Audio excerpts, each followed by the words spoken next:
Recently come across the term chud while scrolling? Here's what it means. A chud is a rude insult for an annoying, aggressively opinionated internet troll who lacks initiative. Basically, a loser.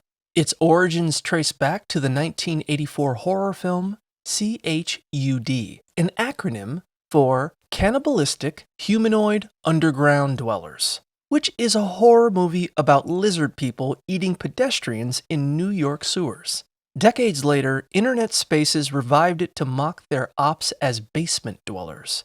And the looks-maxing community even adopted it as the exact opposite of a handsome, charismatic Chad.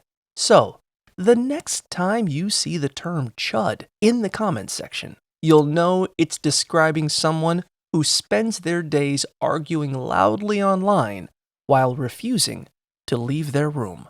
Yikes.